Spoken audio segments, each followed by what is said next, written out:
এখন বাজে সকাল ৬টা আর আমি উঠে পড়েছি এখন, কারণ রান্না করতে লাগবে। তোমাদের দাদাভাই খুব সকাল সকাল বেরিয়ে পড়ে, তো সেজন্যই আমাকে রান্নাটার জন্য তাড়াতাড়ি উঠতে লাগে। আর রান্না তো একাই করি না, ও আমাকে অনেকটাই হেল্প করে দেয়। তো এখন হচ্ছে ওকে রান্না করতে দেই না, কারণ কিছুদিন একটু আমি ভালো আছি, তো সেজন্য এখন আমি করি।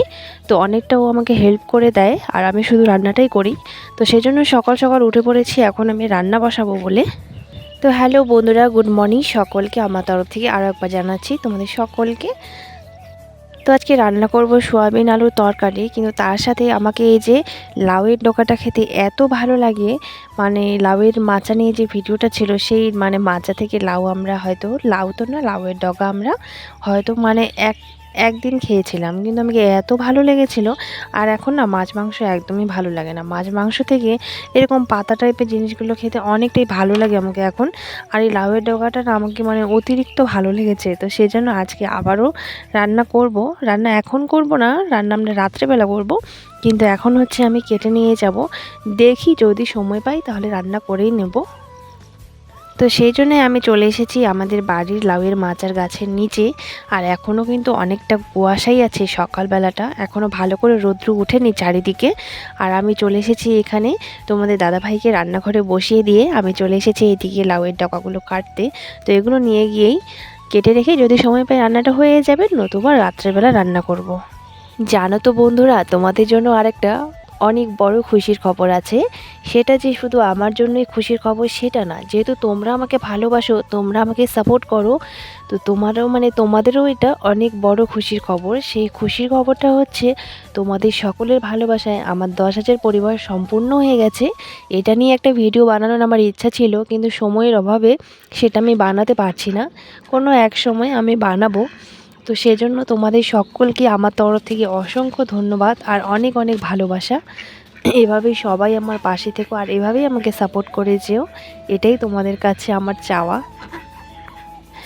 এদিকে আমাদের হাঁসেদেরও মানে বার হওয়ার সময় হয়ে গেছে। একটু মানে আওয়াজ পেলে যে কেউ উঠে পড়েছে, তখনই তারা শুধু মানে প্যাক প্যাক প্যাক প্যাক করতে থাকে বার করে দেওয়ার জন্য।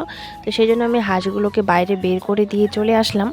আর মানে আমি কিছুদিন থেকে যে মানে একদমই কাজ করতে পারছিলাম না, সেই জন্য তোমাদের দাদাভাইয়ের কাপড় চোপড়গুলো একদম প্রচুর পরিমাণে নোংরা হয়ে গেছে।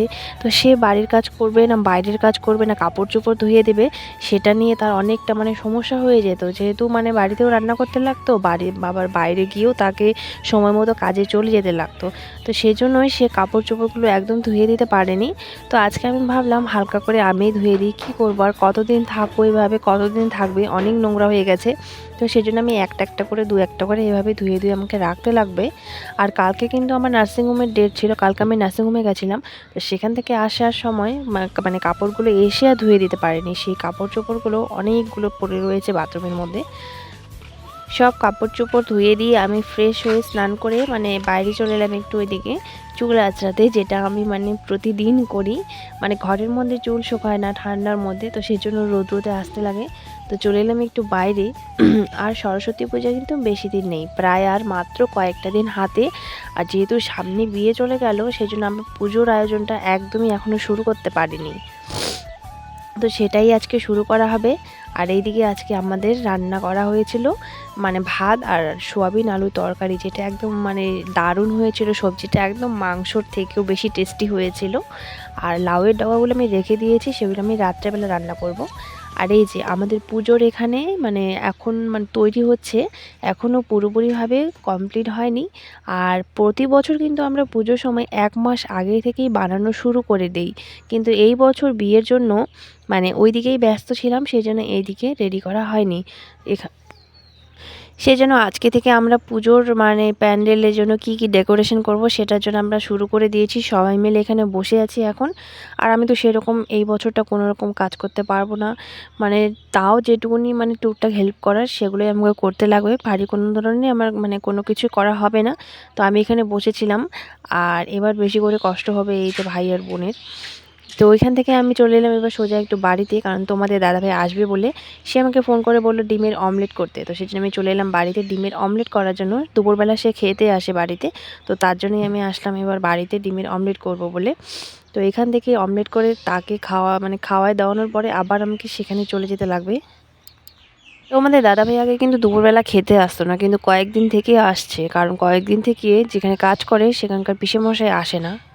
তো না আসার কারণেই তাকে বাড়িতে আসতে লাগে খেতে, নাহলে কিন্তু আগে আসতো না। কিন্তু যেহেতু দুপুরবেলা আসে, ভাত মানে তরকারি সব কিছু প্রচুর ঠান্ডা হয়ে যায়, সেই জন্য আবার আমাকে পরে সেগুলো গরম করতে লাগে, আর হয়তো বা আবার রান্না করতে লাগে।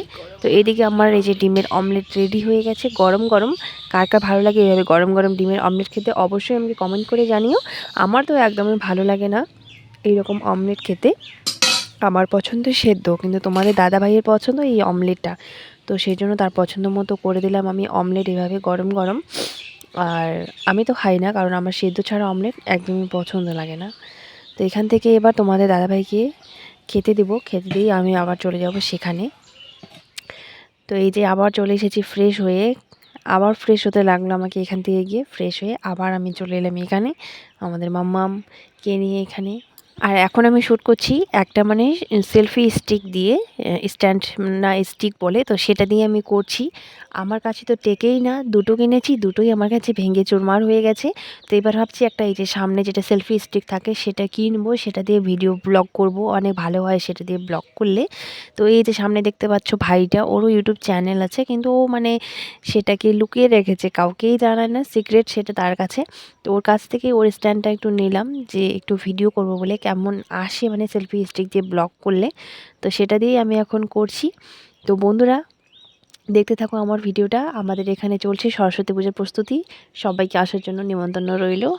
আর আমার এই মুখের অবস্থার জন্য আমাকে এখন একদম আর ভিডিও করতে ইচ্ছা করে না, কারণ যখন থেকে আমি ডক্টর দেখাচ্ছি তখন থেকে আমার মুখে পিম্পলের অবস্থা প্রচুর মানে খারাপ করে দিয়েছে। এই পিম্পল মানে প্রচুর হয়ে গেছে মুখের মধ্যে, প্রচুর, জানি না কী কারণে।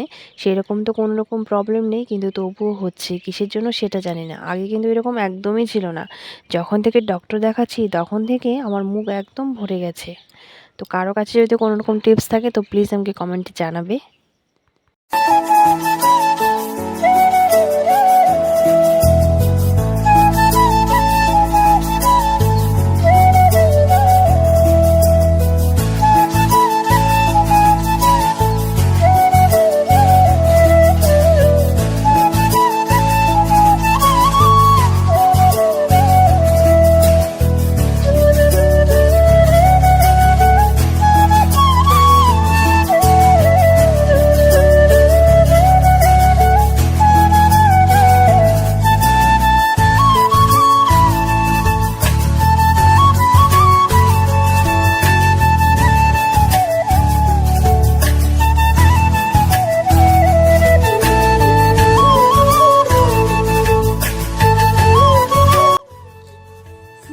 তো গাইস এখানে আমাদের মাম্মাম এখন কি খাচ্ছে, কি খাচ্ছ?